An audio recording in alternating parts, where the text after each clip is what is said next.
Good evening and a very warm welcome to Beyond Borders, the lecture series that National Foundation for India brings to you in collaboration with India International Center. Friends, Beyond Borders is all about India's Northeast, a region that leaves much to be desired, much to be talked about, much to be studied about, much to be unfolded about. At least at NFI, we think that way, and that is why perhaps this investment since the last 25 years in strengthening civil society, in trying to nurture volunteerism, and also in trying to intensify social justice philanthropy. A slice of that work, probably an effort to collate the lessons learned, and that is why we thought that all of this should be brought here to the consciousness of public, and therefore this lecture series.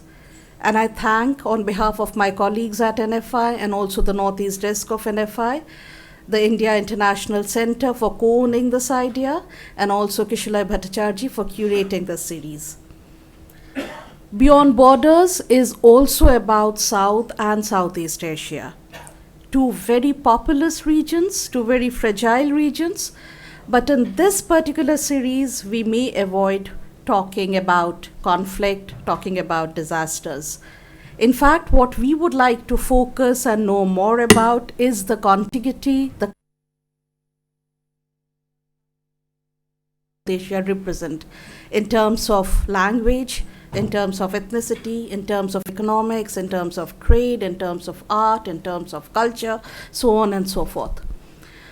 And perhaps endorsing this, Ambassador Gautam Mukhopadhyay presented the first in this series of lecture when he spoke about Northeast and Act East in January to a very distinguished gathering here at IIC. With this as the premise, friends, this evening we present Theatre Beyond Borders to you. The speaker and guest with us for this evening and for the second in this series is a very well-known film and stage actor, Adil Hussain. To do justice to the versatility and to the varied profile that Adil represents, I would call upon Kishalay Bhattacharjee, journalist, author, and very recently associate professor at the Jindal School of Journalism and Communications. Kishalay would be in conversation with Adil, and I would leave the evening to them. Kishalay, Adil, over to you.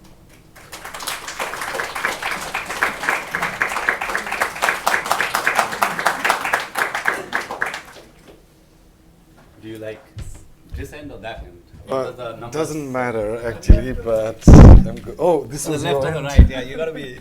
No, I'm good. Yeah, okay. You got the left and the right.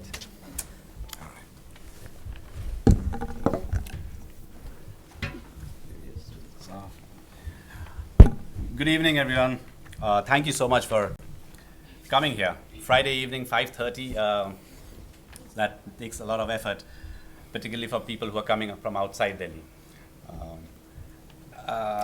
Congratulations, Adil, to begin with. You received the National Award, special mention, just 2 days back for two films, Mukti Bhavan and Mazrati Ketaki.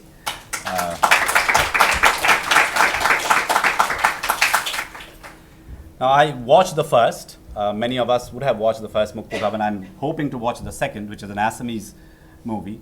Though I wouldn't have liked to start the conversation this evening with death, but Mukti Bhavan and the award obviously provokes the conversation on death. You had a similar conversation with your father, didn't you? I did actually, yes. Wow. It's 2003.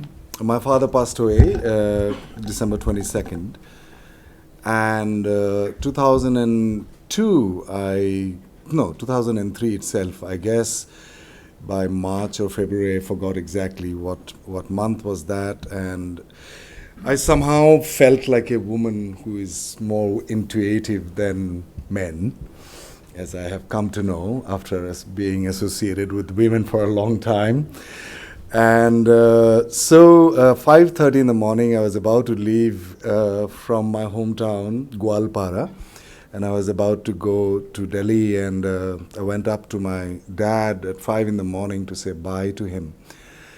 And he didn't have teeth left anymore, so it was difficult to decipher what the words that he spoke. He was mumbling, but I managed to sort of decipher a few words he said. So I asked him, Dad, how do you feel? Do you think you are okay? You are ready to go? He says, yeah, I think I'm okay. Then I asked him, are you scared? He said, no, I think I'm ready. I'm good. Then I asked him, like, what do you think up there? What is it there? Do you think there is something up there? So he said, 50-50. So that was the conversation I had, and then I left for Delhi, and I was shooting in Pakistan border for a television series called Jasus Vijay, and 8 o'clock in the evening, that was 22nd of December, and I got a call, someone passed me my phone and got a call from my eldest brother saying that, hey, Adil, father passed away this afternoon at 2 o'clock. I said, oh my God. So, and somebody just came, the assistant director, and said, sir, shot is ready. So I was like, okay, bhai, I will call you back. So I went and shot for 2 hours, and then around 10 o'clock, we stopped shooting, and then I was just examining myself, because I had been a fanatic actor to sort of, use to be able to find out what is this whole thing about, this body, that, because unlike other artists or musicians, that the player and the instrument is rolled into one. So it is very difficult to be objective and to be aware what you are feeling. So I was observing myself with compassion, not like a Western scientist looking through this, what do you call that, microscope, not with due respect, of course. And I was not feeling sad for the reason, I guess, that I had been dwelling upon death for a long time, since 1996. Since the time I extended these questions, which I had been sort of drilled into by my acting teachers, which is a method by Konstantin Stanislavski, who was the father of modern acting. Most of the actors in the world, they somehow, somewhere or the other use this method. And they have to answer these 5 questions, 5 W's: why, where, when, who, what. So if I am in this situation, if this is a scene from a film or a play, then who am I? When am I here? Where am I? What am I doing here? And where am I going to go after this? So I extended those questions into my life. Being a fanatic actor, in 1993 I graduated. So I kept asking, who am I? What am I doing here on the planet Earth? And where am I going after this? Where have I come from? So in finding those answers were not so easy, and nobody else helped me but few wisdom which come from different parts of the world, shamanism and Indian mystic understanding, especially Sri Aurobindo. And so I sort of started believing in the narrative that death is not the end of the story, emotionally as well. Of course, it started with an intellectual process, but I started believing in that story that, yes, death is not the end of the story. And when I got the offer to play this role in this film, so I was ready. But I had to play the role as if I'm not ready. So I had to act out that part. And so I was not sad. I didn't even shed a drop of tear when my father passed away. And when I went back home and I visited the grave, and I just missed this amazing smile that my father is to sort of burst into when he sees me after a long time. So I missed him a lot, and I still do.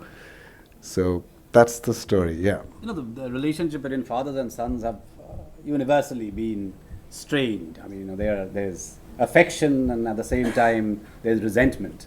Yes. Which is the case in Mukti Bhavan also between the father and the son.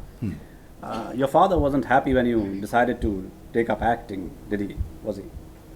No, he wasn't. He wanted me to become a professor in English and teach English in the local college, and I failed him, and he wasn't happy. He wasn't talking to me for a long time. But thankfully, in 2001 or 2, I forgot exactly, I was doing a play in England, and I came back home, and I was sitting with my dad, and he very quietly said, "You must be doing something good." I said, "Why, Dad? My God, why do you say that?" He said, "No, I saw your interview on BBC." I said, "Oh, so you trust BBC more than your son?" So and he laughed. So, I mean, I can understand where he had come from when he didn't, when he sort of not agreeing with my career choice, because he didn't want me to see in distress, The other film in Maserati Keteki, which is probably the bird or the flower? I suppose it's the flower. It's the bird. Keteki, the bird. It's the bird, yeah. Okay. It's an Assamese film by Khantona Bordloy, who was a national award winner, but she hasn't been making films for quite some time. 20 out years. There, 20 years. So, and out there you play a writer who goes back to the town that actually inspires him after, right? Yes. So which town would you say inspired you to become an actor? Gwalpara, definitely, because it's a very culturally vibrant place, and Assam is, every village would have a stage and a theatre group and some dance group or music band, and I had been in a music band, and so I saw my immediate elder brother, who used to be an actor once upon a time. So I grew up watching all these people, and they inspired me. Yeah, your journey from Goalpara to Guwahati via NSD to Hollywood. I know bits of that journey, but a lot of people out here wouldn't know about this journey. Tell us something about that journey. Good Lord, I have to write a book. And to just to place Goalpara is in Lower Assam, and very close to that where he grew up was one of Indian cinema's pioneer, I'd say, yeah. Pioneers of Indian cinema, Pramathesh Barua. Yeah. So, just to place Goalpara in your imagination. Yeah, it's one of the most beautiful towns that I have seen. It's on the bank of the river. I didn't know it was so beautiful till I came to Delhi. So when I first landed in Delhi, I was like, oh my God, where am I? And it's on the river. It has got hills and, blue hills, as they say, the land of blue hills in Assam. I was very fascinated by these two mimicry actors who used to come from Bengal to perform in front of our house. We used to celebrate Bihu in April, and there used to be these makeshift stages, and they would come and perform. And they would sort of, mimic all these Bollywood actors, Hindi film actors. Those days, we didn't call that Bollywood. And Hindi film actors, including Dilip Kumar and Bachchan and Jagdeep. So I would watch them and come back home, gather my neighborhood friends, and I would also do that, what they did. And then I was I was cast in a play when I was, I guess, 8 years old, and in a school play in the kindergarten. And so I played a cap maker, and the name of the play was Cap Maker and the Sailor. And it was a half-an-hour skit. And after the play, I didn't realize that what was it that kept me going, or sort of pulled me back to stage. I thought it was the attention which I got. Of course, it was there. Of course, I can't say I never, It was, the girls in the class. Oh, that's the guy. And then the attention that you get from your classmates. But later, on the hindsight, when I looked at it again, this question I asked myself: is this why I'm doing theatre, or is this why I act? For the attention. For the attention. Then, what came to my mind was that I went back to the first day when I was on the stage. I realized that after I got down, the first thing which clicked was that, oh my God, half an hour's passed. It felt like 5 minutes. So somehow the time stood still for me. It was a magic time for me. And that thrill of not being able to fathom the speed of time, the pace of time, and that is the crux of my of my temptation and the lure so that I lived so fully that which we don't live, which I don't, and most of us, according to me, we don't live that fully when we are leading our everyday life. We have the luxury to think of something else, and we don't mean the words that we say, and quite often, good morning, how are you doing? And we're saying, what the hell are you doing here, basically? So it's nothing to do with good or morning, and we say something, I love you, or we say, oh, I hate you so much. We mean something else, and we can afford to be not here and now, but on the stage, we have to be here and now and fully. So the power of now. Am I quoting a book cover? No, there is a book, right? So the now and diving deep into the now is the magic. That's where the magic happens. That one is the theory of relativity. It reminded me when I read a children book on theory of relativity, that time, is relative, which I never understood before that. At the 7th standard, I read that. And this is what I experienced on the stage, that it makes you feel as if you are in the depth of the now. And it charges oneself, and why and all that technical things I've found out later in my research and practical research work when I was in Hampi for 3.5 years, and we worked on the instrument, this amazing instrument that we all have, and even the neuroscientists till today could not figure out that what happens to the 93% of our brain. We don't even know. So we are actually infant in terms of understanding ourselves, that what is the potential of this instrument. So that was my research, practical research. With people from across the globe, we worked from 5 in the morning till 10 at night every day, 6 days a week for 3.5 years. And then I realized, okay, so my return and my engagement with theatre had been because of this amazing feeling that I get out of being on the in here and now. And so the journey started then, and then I did my 10+2. I don't want to go back to these boring details, but after 10+2, my father did not expect me that I would even pass the exams. So on the day of the result, I entered, our house from the back door, and he found out that I'm already inside. He was pacing up and down in the veranda waiting for me to come back.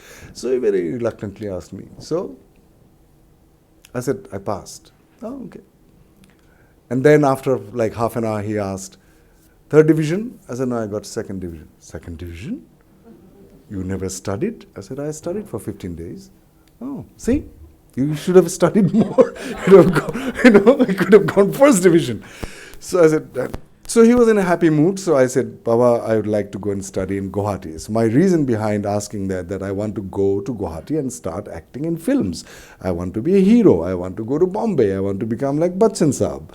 So, and he agreed, and he gave me 250 rupees per month. He said, I can only afford that much. And 4 of us, we hired a thatch hut in front of a very famous Assamese director called Nib Barua. But you didn't tell him that you wanted to go to Bombay and become Bachchan? No, I did not dare to do that. Guwahati was good enough distance to cross then. And then we hired a space, a small little thatch hut in front of the very famous director called Nib Barua, and expecting that one day he will see me and say, "Here is my guy." But it never happened, and I never met him. But I started doing theater there, and I became very popular as a stand-up comedian. Yeah, I want to interrupt you here. Yes. And, I will go through the journey. Yes, please. This, the stand-up comedian group that you joined. Yeah. Is actually extremely significant in understanding the politics of Assam, because this was political satire by a group called Bhaya Mama, and during the time that it was going on, they had tremendous impact. Yes. They were hugely popular, even at a time when there was political upheavals going on. The Bhaya Mama group was very, very popular. They would kind of actually run down politicians in front of them, extempore, and he was very much part of it. You must tell us a little about it, and also the fact that when you came off to NSD, Yes. correct me if I'm wrong, and after one of the performances, when they were returning, they met with an accident and the entire team died, and that was also probably your confronting death again, in a sense. Yes. But if you tell us about the Bhaya Mama experience, because this is very important in understanding Assamese politics, and as well as his journey as an actor. His name was Dhrubajit Kishore Chaudhary. He was a master degree holder in Assamese literature, and he had extensive knowledge of the Indian mythologies. So he wrote a lot of plays which are very politically motivated and satire on the burning issues of Assam. And I remember one day, we were 4, so I was the youngest one. And so there was this minister, I think still is a minister, Gautam, no. So he was the PWD minister, and before he became the minister in 1985, he promised that he was going to, as soon as he became minister, within a month or 2, whatever the deadline was, he would shift, he'll move the railway track from the center of the city to the outskirts of the city. So after 1.5 years of his ministership, and the railway track was still there, and we came to perform on that Bihu Pandal, and he was sitting in the front like this, and our troop leader Bhaya Mama, he's Dhrubada, he saw him, and 2 of us, we always wait outside, and we would wait, and we don't know what's the character that we are supposed to play till he asks us to play. So we have to be ready to be the Prime Minister of India, to be the Chief Minister of India. Other characters that we had invented could be any Bollywood actor that he knows that we will be able to pull through. So we were always on our toes. And so he and another, his co-actor, he starts this conversation and he says, "Oh, there was this Bhishma in Mahabharata. Do you remember that character?" He said, "Yes, of course I remember that character. He got a long beard." He said, yeah, long beard. But he was a great yogi. He kept his promise. But here, we have similar looking person who has got long beard, and he did not keep his promise. I wonder why." And it goes on like that. And then he says, and they had this election symbol, which is the elephant. So elephant head. He said, why they have this symbol of elephant? So he says, "Dada, I don't know why is the elephant, They used to speak in this dialect. Everybody understands Hindi, So it's in Assamese, but if I say it in Hindi, it will be more fun. But why, आपको पता है कि क्यों इधर इन हाथी का symbol क्यों लिया? This is like Assamese Hindi. Hindi, हाँ. हाथी का सिंबल क्यों लिया? दादा, हमको नहीं पता है हाथी का सिंबल क्यों लिया. आदमी का लज्जा कहाँ रहता है? बोले, और लज्जा दादा आदमी का कहाँ रहता है? मतलब नाक में. बिल्कुल नाक में रहता है. तो अगर हाथी जैसा नाक हो तो काटते रहो तो लज्जा खत्म नहीं होता. So poor guy, he got up and he had to, because the audience, we had around 10,000 audience, So they started clapping and laughing, and this person, poor guy, had to leave. And so anyway, how do you do it in that dialect? In Assamese? Yeah. But people wouldn't understand. দাদা আপোনাৰ হাতীৰ নাকটো মানে লাষ্টটো ক'ত থাকে, নাকত থাকে দাদা, নাকত থাকে, নাকত থাকে, তাকেতো সেইকাৰণে হাতী ইহঁতে চিম্বলটো হাতী মানে বাছি বাছি লৈছে, হাতীৰ নাকটো দীঘলাটো কাটি থাকিলেও মানে হেৰি নহয়, শেষ নহয়।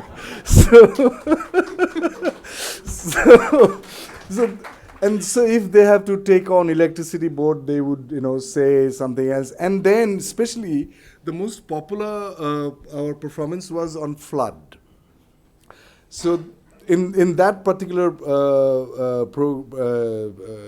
performance, he used to bring Prafulla Mohanto, the chief minister, and will scold him left and right. And Rajiv Gandhi used to come also, and then I had to imitate him. Rajiv Gandhi, and then from the Assamese perspective, the way we looked at the center those days, because everything was blamed to the center. The center, center in India, and ki koi media. So center, theek hai, he cannot say anything called the center. So the center comes. हमें देखना है, हमें ये सोचना है. बोले दादा आप तो सोचते रह जाएंगे, कुछ करना करें तो करें. So it goes on like that, and we had performed around 500-600 performances during the election, and somehow I feel, and it has been said also, that we are covertly responsible for the fall of both the governments, both the AGP government and then the other government when they came in. Anyway, so... But this was also a time, or the time when you arrived in Guwahati, where you were made conscious of your Muslim identity. No, we never felt that when I was home. And I remember, coming back from Holi, playing Holi and totally covered with Holi.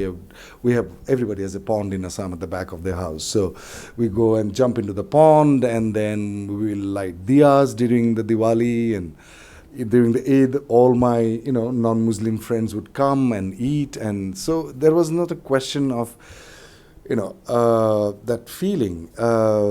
But after the agitation started in 79, in 81 it got into that space of tension. And I remember, but that's just one incident, you see. So, it feels that it is not,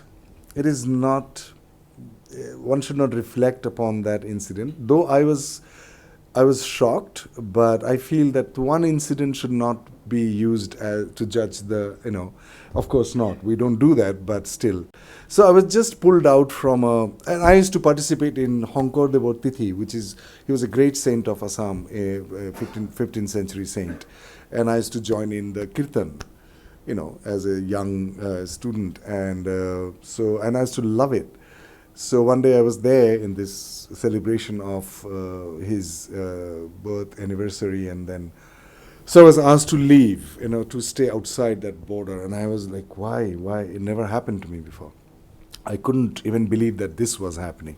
But so the starting point of that division started then, and once I was asked to leave the All Assam Students Union meeting, and then my father said, "You're in trouble from both sides.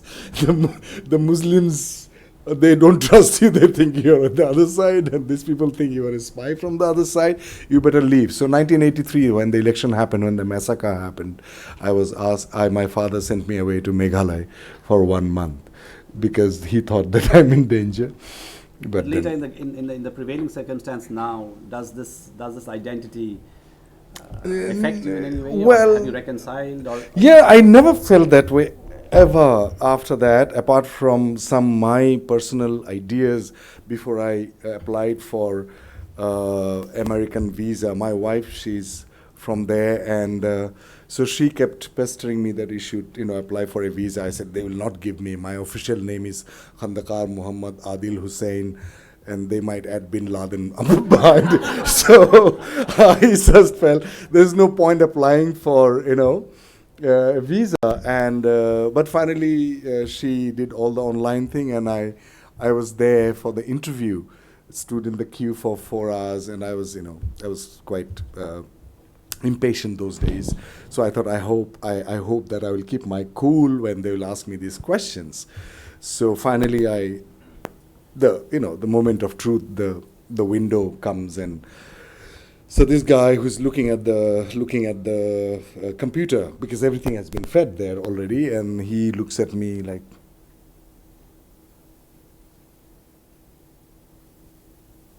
excuse me, and he goes out and he brings another person, and both of them started looking at the information, and he was looking at me like, and I was like, so the first question was, sir, why didn't you go to America before? What do you answer to that question? I'm like, I didn't have to go to America before, and it didn't happen that way, right? So you have no intention to go to America and work there. I said, no, unless and until they invite me. Like you have seen, it's there in your computer that I had been teaching in Europe, and if your government invites me, I will. Right. So are you traveling alone? I said, no, my wife is traveling with me. It's written there. Yes, of course. So in your case, we'll take some time. So I said, yeah, take your time. I don't have to go, and just take your time. So after a month, they gave me a visa, which is still valid, 10 years, 2018 is going to expire, and then we'll see what happens to that. So apart from that I did not actually face, apart from this 1 month thingy, and then the day I traveled, my wife, she traveled a week before, and I landed, and I called her, and I said, if I don't, and I happened to see that film called Rendition or something, where the husband is taken away to Guantanamo Bay. So I just saw that film, and I thought, oh my God. So I landed, I called my wife, and I said, if I don't come out in 2 hours, so you look for me in Guantanamo.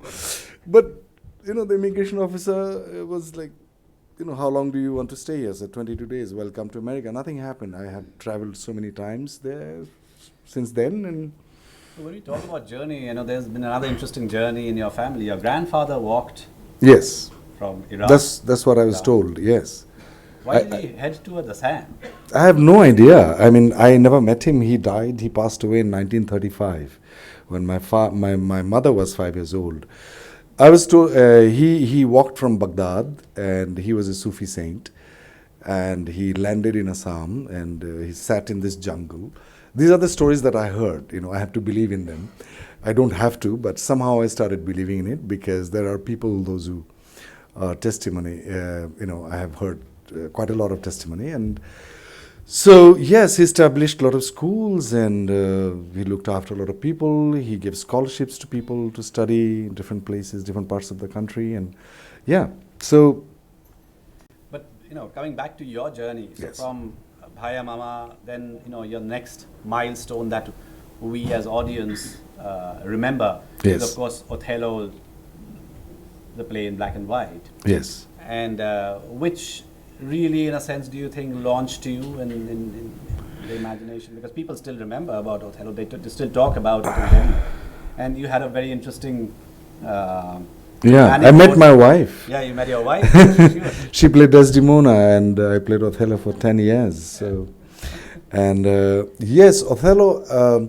So before I did Othello, I graduated in '93 from National School of Drama. Then I realized that I know very little about acting, and I felt very inadequate to perform and invite people like this, and I'm not ready, and I'm not ready with the food properly. So I was very inconfident, and I could not imagine that my teachers like Barry John and Nasiruddin Shah will come and sit in the audience, and after the play, this is my nightmare, that if someone comes and after the play and meets you at the back and says, give me a hand, good, we'll talk later. And then I would not be able to handle that. I feel that this is not done. I can't handle that humiliation. So I did not perform on the stage till 1999. So I kept training myself for 9 years. So from 1990, I performed in commercial plays to earn money to get trained. So in 1999, when I was asked to play this role by my classmate Royston Abel, and I refused. I said, no way, I can't do Shakespeare, man. I haven't studied Shakespeare, and I was terrible. And so, and he says that Barry John is going to play Iago. I was like, no way, my God. He's Barry John. And anyway, so I had to agree, and I jumped into the hard work that I was expecting it will be, and it worked. We performed in the something very interesting happened. So the first performance was at the British Council on the 12th of March at 10 o'clock in the morning in 1999. And this amazing Shakespearean actor from England called Stephen Burkoff, who came with his play called Shakespeare's Villain.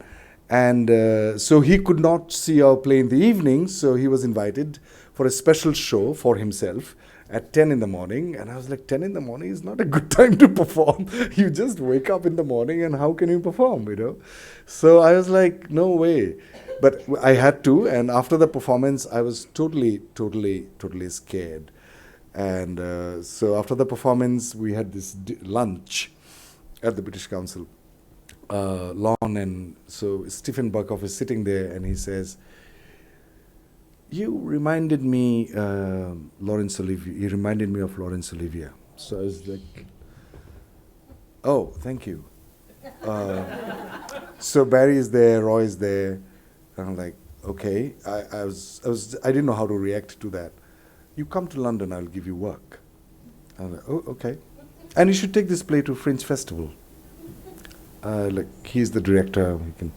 So, and I had no idea what I had done, because something which is very different, it's very physical, it's extremely, what do you call that, really raw. And so we took the play to Fringe Festival. We begged and borrowed money. We went to Air India, and they sponsored us, and thankfully, and we went to, and so for 4 days, we had 5 audience in the hall, and my director would come to me and say, darling, बहुत अच्छा कर रहे हो आप, लेकिन 4 audience है यार, मुझे बहुत ख़राब लग रहा है.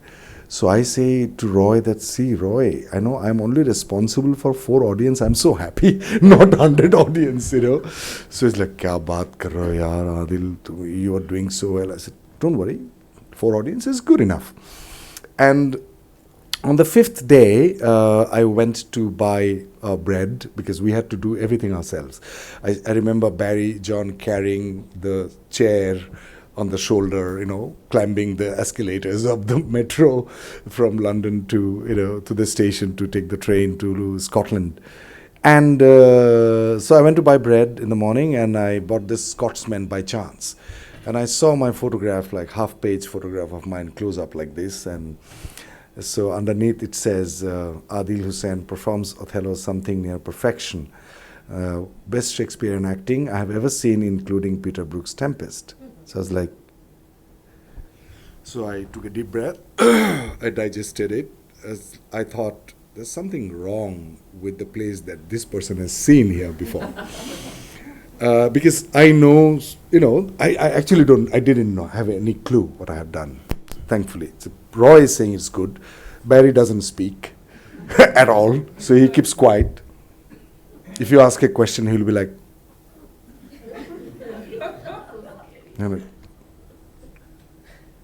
so I had no idea what I was doing. And then I went back to my apartment, and I just very, casually said, hey, there's a review. And they read it, and oh my God, we got 5-star, and we were sold out for next 15 days. So before we landed here, I think the media here, India Today and The Week and all that, they started. So it was for me, and then of course, after that we did it for next 9 years. So what Othello did for me was that whatever I thought I had learned I learned from my great teachers, that it's sort of I managed to use it and practically experience it. And then when you get a review or a stamp like this, this play we did it here before we went to England. Nobody said anything about it. So I was like, acha. And when I came back overnight, I had become a good actor. So that was quite interesting to see. And yes, it sort of established me in my confidence. And I felt like, okay, maybe I'm in the right direction. But you also chose a way to begin the play? Because I think you use your local dialect to actually that's the do a soliloquy. Yeah? going beyond borders that way. So what was very special about the play was that because it wasn't straight Othello. Sorry, I can't see you, so I'm trying to include everybody being a stage actor. So I can just push this thing, that podium, a little behind, and yes, now there you. I've been feeling very guilty about it. So. What was very special about the play, that this play was not that I'm playing the role of Othello, but it was Adil, who is from Assam and who wants to establish himself in the upmarket theatre scene in Delhi, in Barry John's theatre group. So I come as an apprentice, and I'm a graduate of National School of Drama in the play as well. And I want to do English language play because that's where the market is. That's where the what do you call that? The respect is. So that was the role. It was the role of a good actor trying to prove himself that he is good. It was similar to Othello, that Othello was also, he was good and he's been recognized in the white world. And Desdemona fell in love with Othello. So the first scene was very interesting because Barry John, he puts on, what do you call that?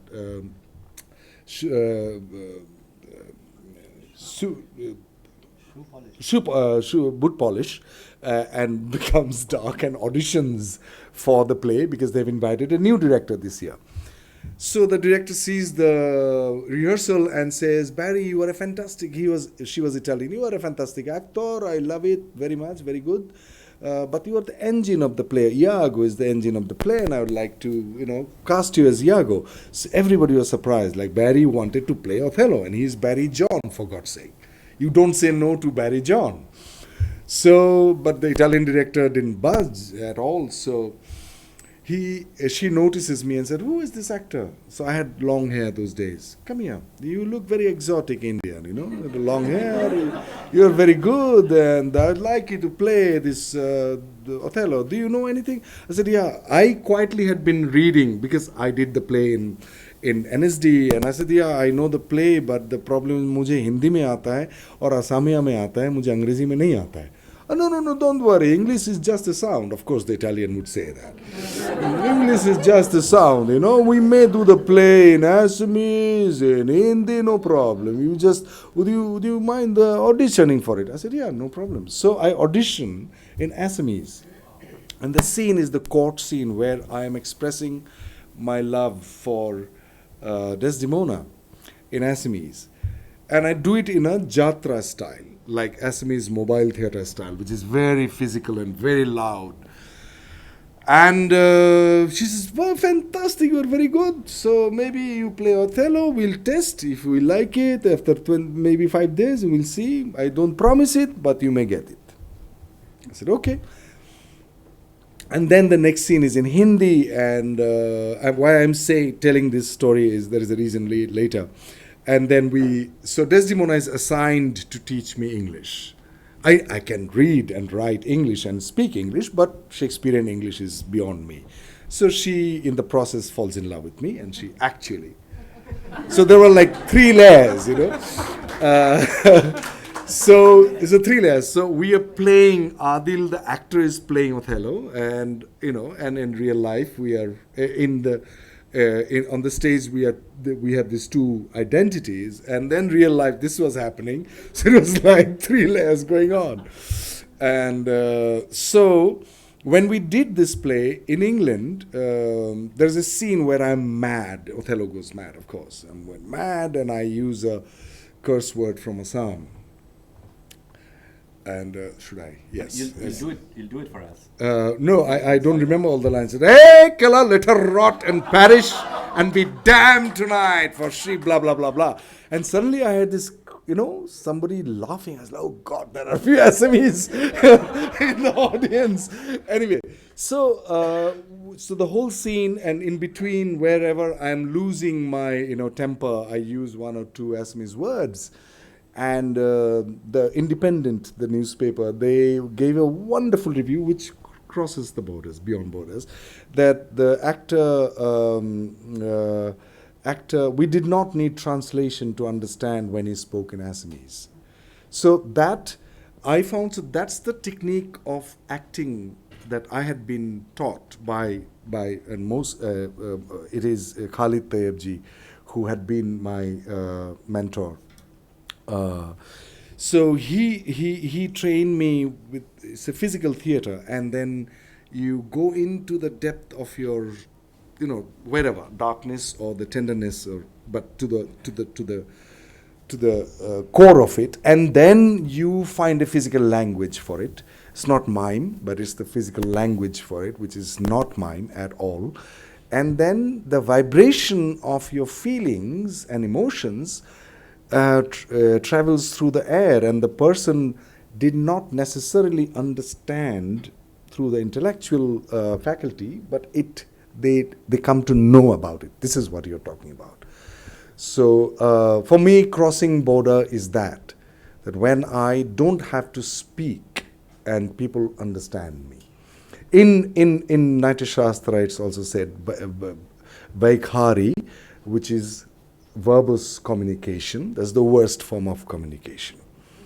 The finest one is called Paravani, which is the silent. Not silent doesn't mean that you are silent inside, but that you are not speaking, but yet feelings are being transported to the other side of the boundary, and people understand each other. Yeah, so that's the. Can you give the audience an I example? can't. I have to practice. No, I'm out of practice. Yes. And those lines from Othello, is that something that you remember? Even a few lines? No, those are in English. I remember most of it. He's trying. I've tried. People have requested. No, well, I haven't been practicing it. So it's like 10. My last performance was in 2008, 31st of May, and that's 10 years ago. More than 10 years. Yeah, almost 10 years ago.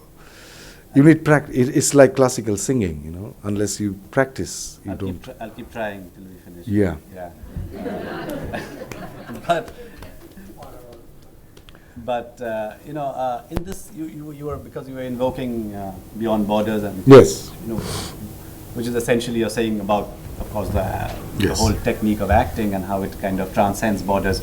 But have you ever been influenced by theatre from beyond Assam? Because that's where, from Assam you came directly to Delhi, because in that region, Manipuri theatre is also a vibrant theatre tradition. Yeah. And has there been any influences from the neighborhood that it's possible then to actually reimagine or imagine Northeast in a way where, if we are talking about seeing Northeast as a bridge between South Asia and Southeast Asia, can performing arts play a part in reimagining these hard borders? A difficult question. I feel like, for example, as soon as you said that, I just remember one theatre director in Assam nowadays. His name is Shukracharya Rabha. I quite admire his work. And in our days when we did it, unfortunately, we never had internet, and or fortunately maybe.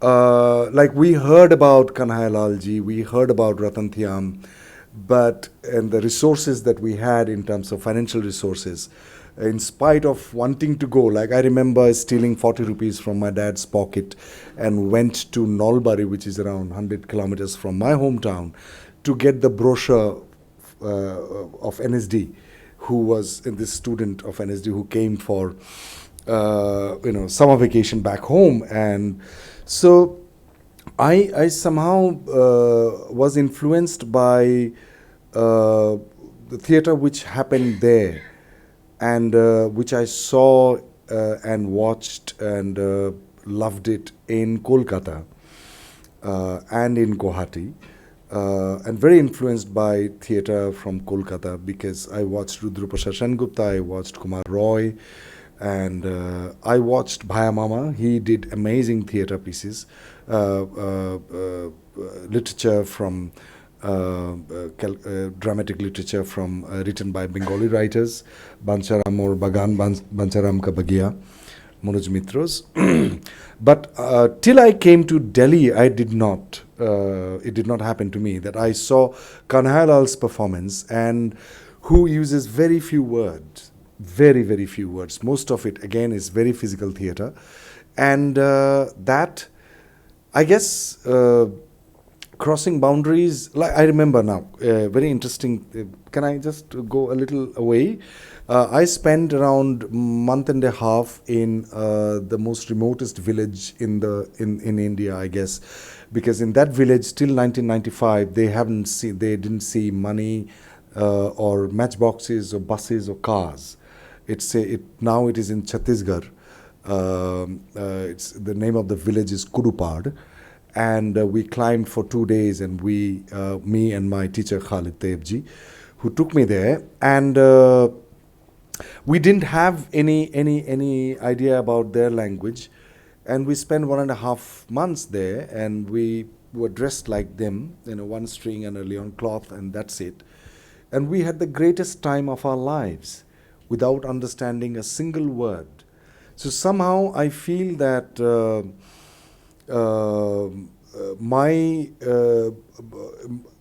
my experience of crossing borders had been always without the language, had been always connecting, and more I believe at this point of time in my life, I believe that we have to find a way to educate and to incorporate theatre performances. It's a very powerful medium. I would say way more powerful than cinema. Cinema reaches to a lot of people, but the impact of this live interactions which happens between two human beings, it's like meeting someone personally and seeing someone on Skype, though it feels like as if it is he or she is there, but it's not the same. So that cannot be replaced by cinema. It cannot be replaced. The power of theatre should be used, and especially your endeavor, Monica. I think in the Northeast, somehow if we can find a way out to get this amazing theatre workers and directors, and more, maybe like 100 shows of theatre performances, depending on choosing your themes and going ahead, would be one of the most powerful things that one can do. It changes people's lives. It did change my life, and I have seen how people were touched. I remember people who used to queue up in Edinburgh Festival, and they would stand and they will wait for me or us like this, and then catch hold of my hand and put their head on my hand, and then didn't speak, and they will walk out like that. That was the impact of Othello. Not Othello, I'm just saying the quality of the performance. That they wouldn't even speak a word. So I feel that somewhere we have bypassed the hard work of to understand the gravity and the importance and significance of art in every sense, and especially theatre, because it involves the entire body and the speech and all the other artistic expression, and yeah. Since you mentioned again about the village and these experiments that you all carried out, I mean, a result of that experiment was also the question that you keep asking, that why do I act? What is the intent? And something that you are now working on to be able to bring to the stage yourself is the conversation between Krishna and Arjuna. Right. Also your way of coming back to the stage. Can you tell us something about this whole thing about intent and action? I mean, I'm not doing because I was asked.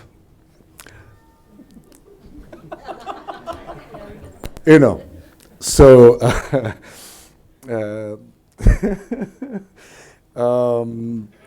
Krishna had been one of the fascinating characters studied for me since 1994.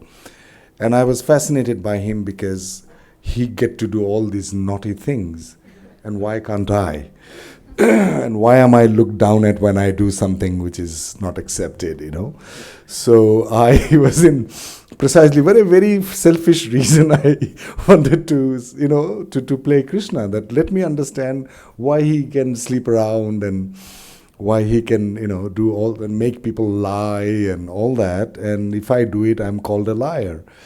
And but that led me to a very interesting place where I try to ask the question, which happened during the performance of this now, which I am preparing, about to start my preparation, playing Krishna and Arjuna by myself. It's according to my director, writer, and co-actor friend. He says that it is an internal dialogue. It is not an external dialogue. So you better do it by yourself, and I will be your collaborator as a director. So the script, when I started performing with him, we did around maybe 20 performances, Kristen? Around 20 performances so far. And every time I did the play, I was trying to understand what the questions are, even forget about the answers that he was giving, though it is written in very simple English language. And so Krishna is leading Arjuna to make him ask the right question. And what is the right question? The right question is to ask that why I do what I do.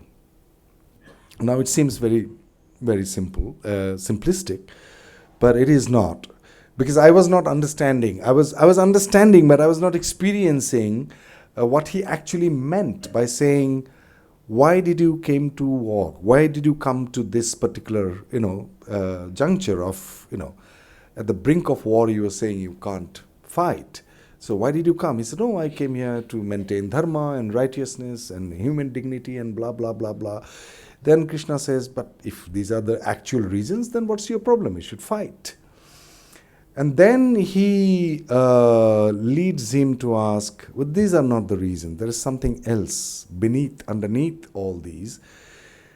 There may be something else which you don't know, but the operating space of yourself, we call it energy, which is quite esoteric, but thankfully the word is misused a lot, and thankfully it is misused because then we can use it. It doesn't sound, it sounds very secular, so it's great. So Krishna leads Arjuna to re-examine his intent. Now, intent does not mean what I have thought or wished or intended. It means a space within where you are non-judgmental, where what Buddha says, choiceless awareness. You are completely aware. And if I dare say these words, which sounds very cheesy, that you are in a space of unconditional love. But that is not wishy-washy. That's not being, So that is the space that Krishna had been operating from. And it is impossible for me to explain. So when you see the play, hopefully that you will be able to feel it when I do it. And it is important for me to understand, because the action that I cause, I do, every possible action that I do, where am I operating from? That I'm sitting here right now talking to you. Why am I here? Because you have come to listen to me? No. Because he invited me? Yes, one of the reasons. Because I think I would like to show off my wisdom about my, my craft. Is it that? Maybe it is that. Maybe something more, something that I don't even know what will happen after this. After 20 years, maybe he will grow up, that person who is sitting there, lovely young man, and he would remember one word. Maybe that is the reason. I don't know. Maybe that this will change my life. Like when, one action done by, who is the person who invented car? Ford? No. Huh?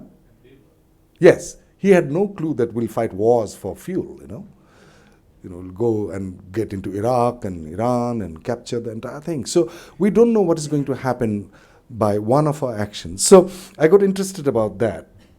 And so that's the investigation that I'm up to now. But your journey, of course, continued. It was a long journey. Yes. Sometimes solitary. I mean, in terms of work, in terms of the kind of work that you wanted to do. You are in a space right now where you can choose your work, and I wish. I do. I always choose my work. Yeah. But the interesting projects that you've done over the last couple of years, the films that we've been watching. Is there some other film that you also would you be playing Tagore in future? I would love to play Tagore, yes, but I don't know if anybody who could actually come up with a fantastic script, because we need a person who could do justice to Tagore, and he's one person. That's a role that you said that you would like to play. Yeah, I would love to play him. I have no idea how to play, but I can try to play. Yeah, Tagore and Krishna, of course, on the stage. Any other exciting projects that? I'm going into. I've decided to take a break from acting in front of the camera for this year, because of the reason that I felt, and my wife pointed out to me 1.5 years ago, that why do you look so bored?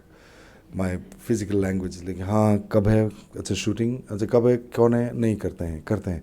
So these kind of unenthusiastic responses which came out from me, and I realized that the rigor that I'm used to, the kind of rigor that I'm used to while doing theatre, not even 10% is demanded out of me when I'm doing even best of the films that I have done.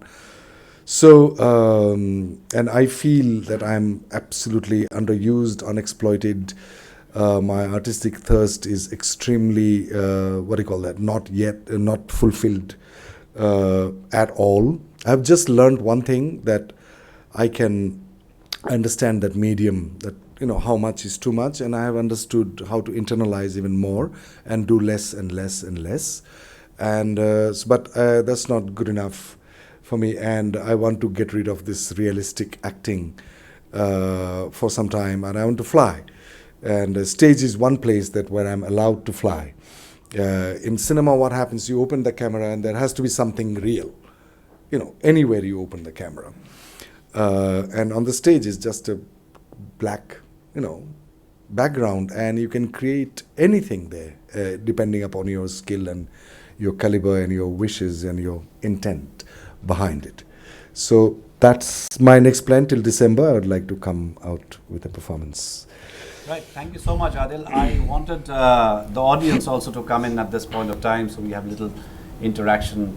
We have about 30 minutes for the audience participation. Adil will have to actually leave at 7 because he's got a flight to catch, going out of the country, unless you're visa officer, immigration officer. You never know. Excuse me, sir, come out of the line. Yeah. Please identify yourself and then ask. Baith ke. Sir, actually, You're an Assamese? I am from Assam. Yeah. I am from a place called Gwalpara. Oh. And I would say I am the bhatija of your principal of your college, Mr. Biren Chaudhary. Oh my God. So Have I been lying all this while? So He can just say, no, this is so not true, Adil, what you're saying. But sir, I am a very big fan of yours. Thank you. Sir, I would just want to know that basically I'm a dentist.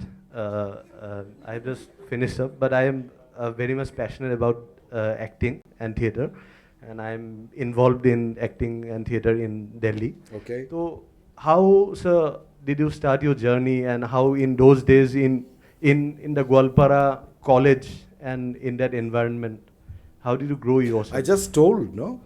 I just said most of the thing that, what inspired me. And I guess if you look at the crux of the matter is that I fell in love with acting, and I just continued to act.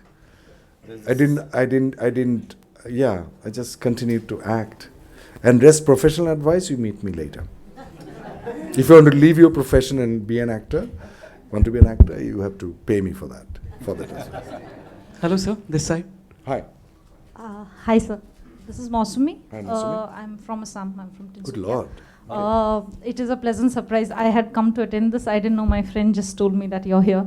I actually wanted to ask about Gangor. The movie is amazing, of course. What did you take away once you kind of completed? Because it's the character, the whole movie, the setting, the writer, of course, Mahashweta Devi. I mean, it is very, it can be very disturbing as an audience.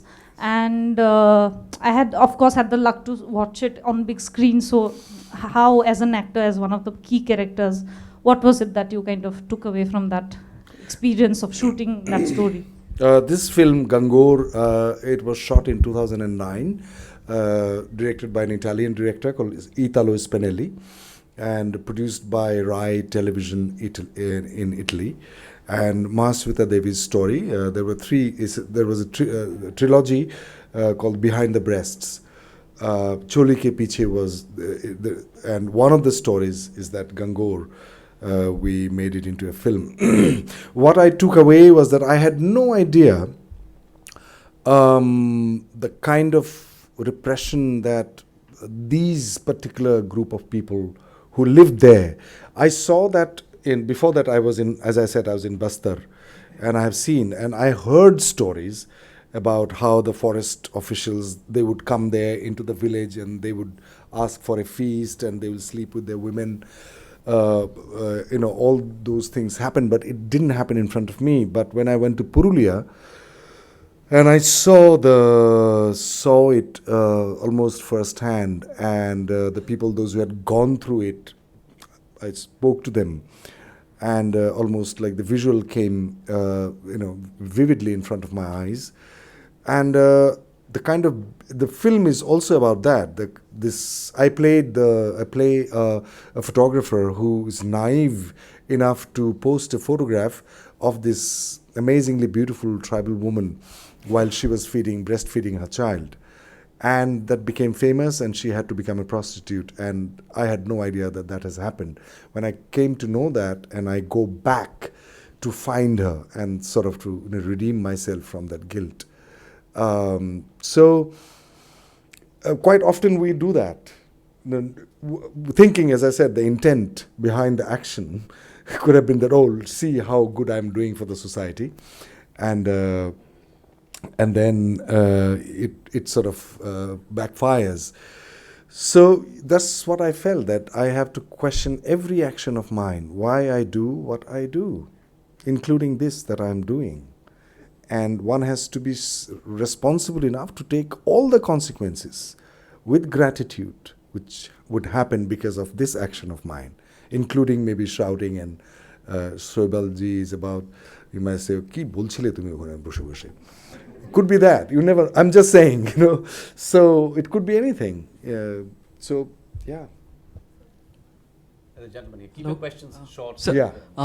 My question is very short. How different the commercial attention and how different is the theater, the personal interaction? Good question. We had been debating about that, Kristen and I, since yesterday. So, day before yesterday, I guess, on the 13th, I went to receive the national award, and the 3rd, yes.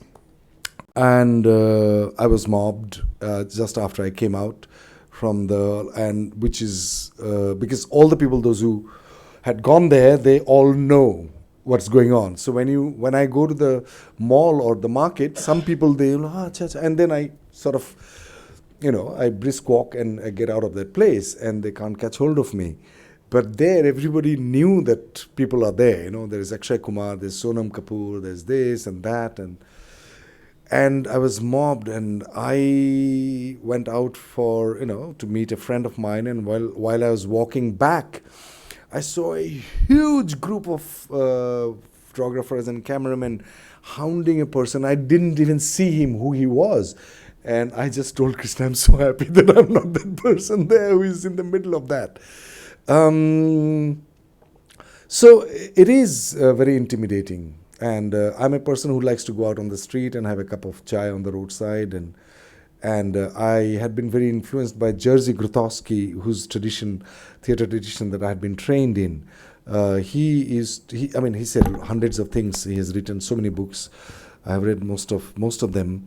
And one thing in this context, which I remember right now, is that he used to say that actors must not be visible. Actors should disappear in everyday life, so that they can absorb life. And then when your turn would come to reproduce it or recreate it, then your turn would come on the stage or wherever you do.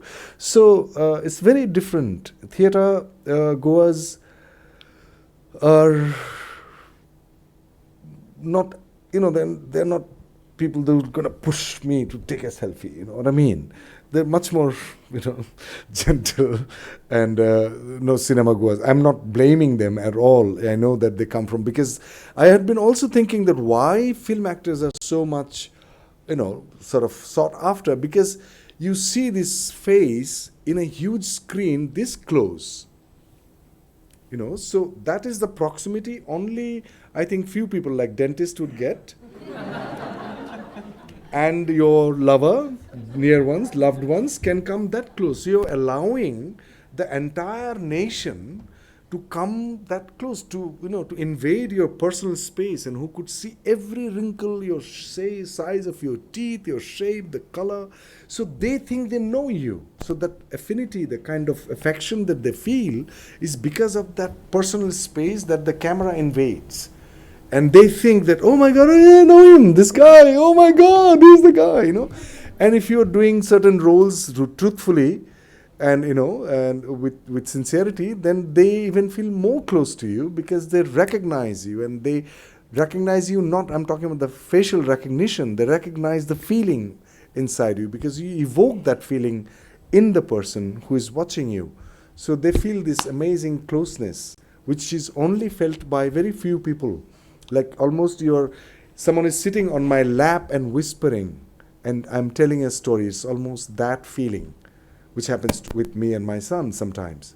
And also, of course, I don't want to talk about my personal life, but, and dentists and your beauticians. But dentists are, very dreadful people. They come with that, and, I don't want to go. So, if that makes sense. It is long answer to a short question. That's okay. Excuse me. My Yes. name is Sohiman, and I am from theatre Melorang Repertory. Then कहाँ से हैं आप? Melorang Repertory एक theatre Okay. group, जी. प्रकाश झा का। मैं जी, वहीं से जी, जी। काम करता हूँ। सर थिएटर में अभी एक्चुअली कमर्शियल प्रेशर बहुत ज़्यादा रहता है, कि मतलब एक समय आने पे फैमिली के ऊपर से भी प्रेशर रहता है कि मतलब एक जगह पहुँचे, जी, और थिएटर में उतना इकोनॉमिकली बैलेंस साउंड करने का कोई मौका मिल नहीं पाता। जी, जी। आपके समय आपके ऊपर कुछ ऐसा आया आपको आपके दौरान जब आप थिएटर कर रहे थे? Sorry, I am excitement. जी, बहुत आया जी, बहुत।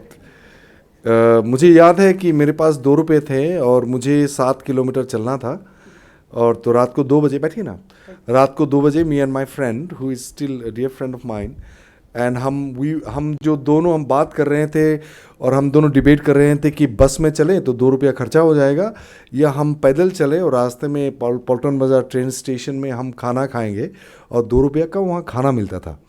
तो 2 रुपये में आपको दाल चावल और सब्जी।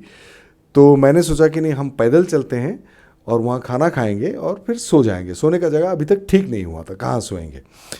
तो मैंने फिर चूज़ किया कि मैं गाना गा के चलूँगा, और माई friend who was with me, उन्होंने कहा, how can you sing? I mean this is a dreadful situation, how can you sing? Adil, come on. I said, see, you have a choice. You can sing and walk, or you can curse and walk. And by the time you reach, the station where we are going to eat, you will be miserable and I will be happy. So I would like to choose to sing and walk. So वो choice आपके ऊपर है। आप, मुझे पता है कि financial pressures तो आएंगे ही, लेकिन आप अगर घर के सबसे एल्डर सन है या एल्डर हैं, अगर आपके ऊपर बहन भी हो सकते हैं, वो भी कमा सकती है।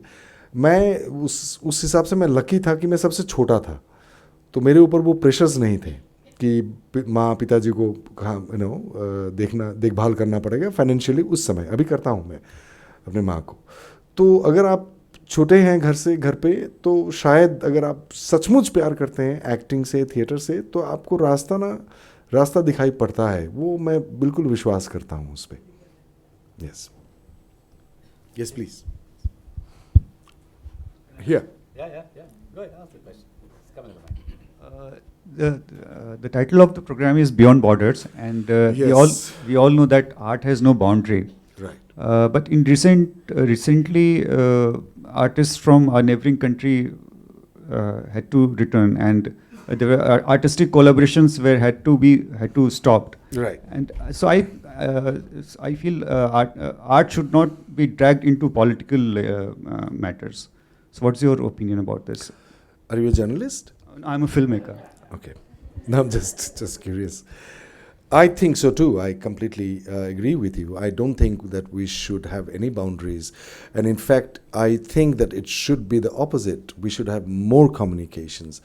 And somehow I truly believe that we will spend much less if we, next 50 years, if we really spend even half, not even half, 1/4 of the amount of money that we spend in defense and in law and order, if we spend money sincerely, recognizing all the artists from all disciplines, and we pursue art, and we consider that as important as mathematics, from the primary school till they go to college, and they can choose whatever they want to, and it is taken as one of the most important subjects, then we will spend way less money than we spend now. And instead of buying those aeroplanes that we spend, I don't know how many thousand crores, I'm surprised. And unfortunately, even NFDC gets 30 crore, according to my information. I'm wrong, Sebalji?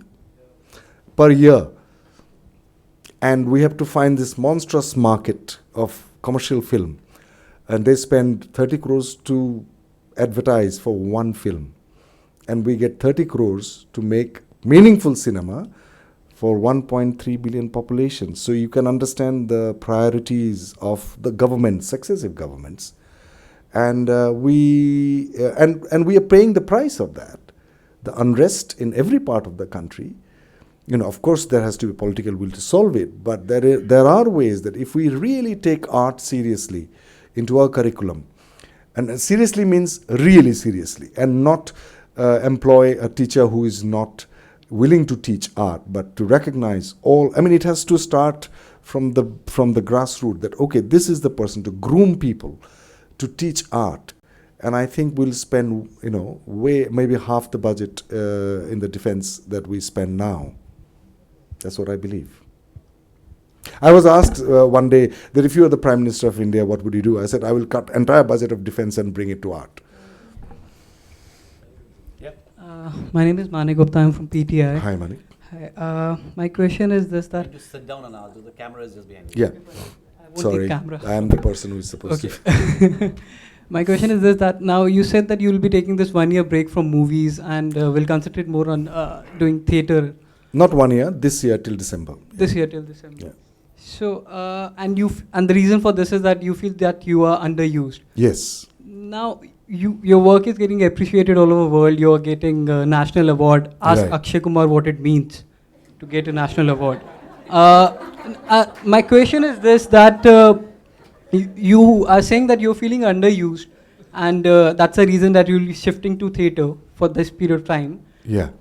Now you were talking about Othello also and the performance, and you were wondering how great that work was while it was being appreciated all over. Right. And you were not sure why Barry Jones didn't get the that role Othello and you did. So how sure you are right now that you are underused? I'm 100% sure that I'm underused. And what makes you feel that? What makes me? Because when I have a reference point, I have experienced something which is so, the intensity of my experience of this joy and quiet joy and the rigor, the physical fatigue that I feel in spite of the physical fatigue when I'm uplifted to another state of being where nothing mattered, where I'm, and I have experienced that hundreds of times in my work. So when I don't feel that way, I feel it sometimes when I watch a movie, but not in that intensity. Not that intensity is, It's way less. So I am very selfish, as I said in the beginning, that I have to experience that. Like some mystics say, "Ami chini hote chai na, ami chini khete chai." You know, that the path to nirvana, some mystics believe that I don't want to lean into sugar, that bliss, but I want to experience bliss. I am from that school, that I want to experience, I would like to taste the sugar. I don't want to become the sugar. Shiv. I don't know whether I have answered your question or not. Yes. Yeah. Shiv. Actually, I was imagining a story as a set of imaginary encounters. Since Okay, you mentioned Shivji, you mentioned two friends of mine. Did Mahashweta and Khalid Taibji ever meet? I was imagining an encounter between the two. I think they have. I somehow imagine they have. No, I was also imagining, but I was wondering whether No, they did. I don't know. Because Khalid spent almost half a year begging on the streets of Calcutta as Khogen Das Baul. Yeah, He at changed the- his at name. the Baul Babu. He's crazy. He's a madman. And knowing Khalid, somehow I feel that they must have met.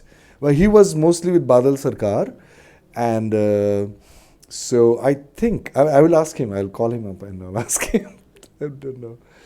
I have met her. I had traveled with her. would be a I have a fascinating video. encounter. Sorry, It would be a fascinating a encounter. fascinating encounter. I was imagining the three of you doing pterodactyl.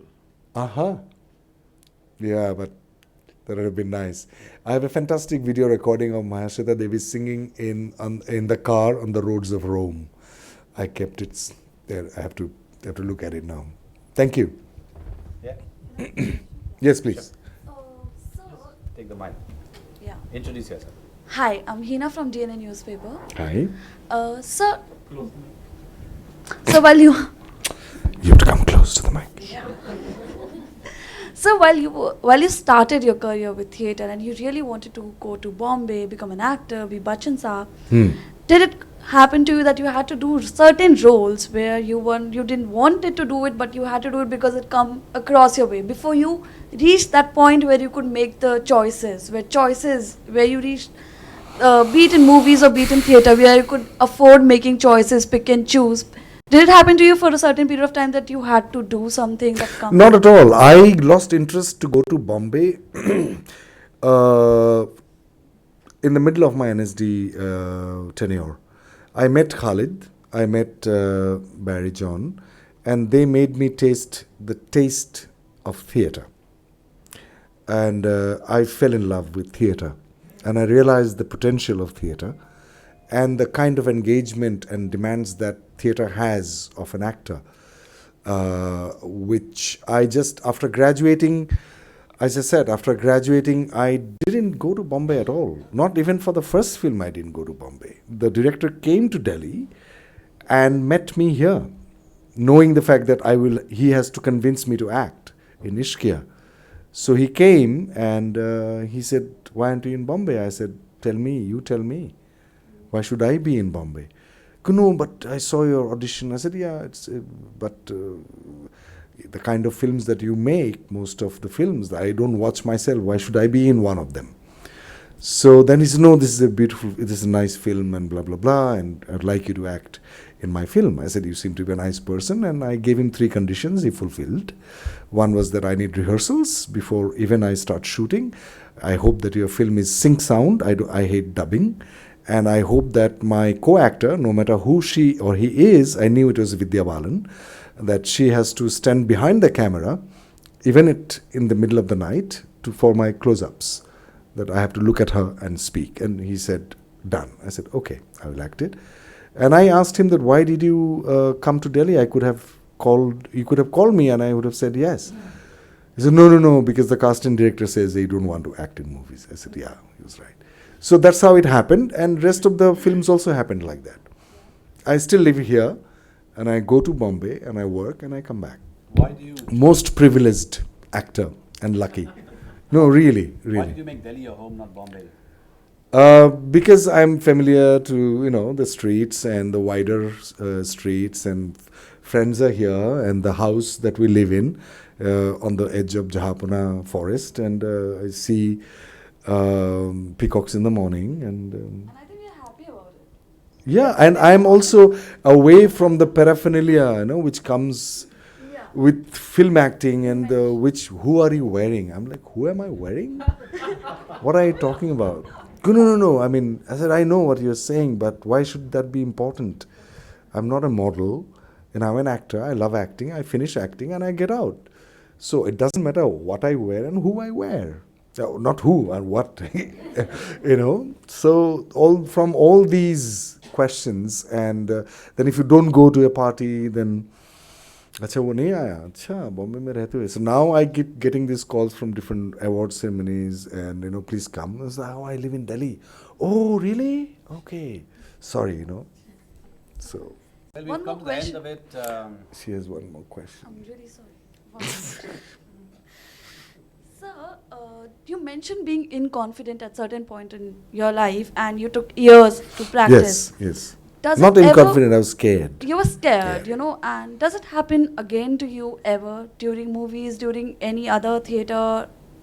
You feel intimidated by somebody or anything like that? No, it hasn't He also happened. doesn't believe in emotions. Emotions are not real. No. Emotions are real, but that's a different, another session for that.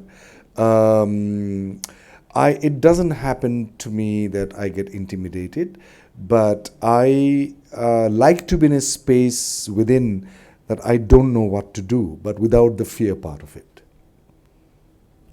If that answers your question. All right, Adil, thank you so much. Any last lines that you would like to?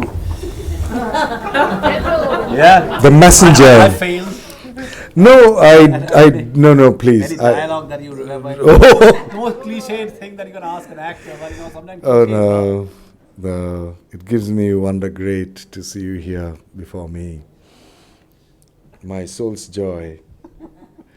After every tempest come such calms, then may the wind blow till they have wakened death, and let the laboring bark climb over hills of seas and duck again, as low as hills from heaven. If it were to die, it were now to be most happy. Am I truly saying that? If it were to die, it were now to be most happy. For I fear my soul hath a content so absolute that not another content like to this succeeds in unknown fate.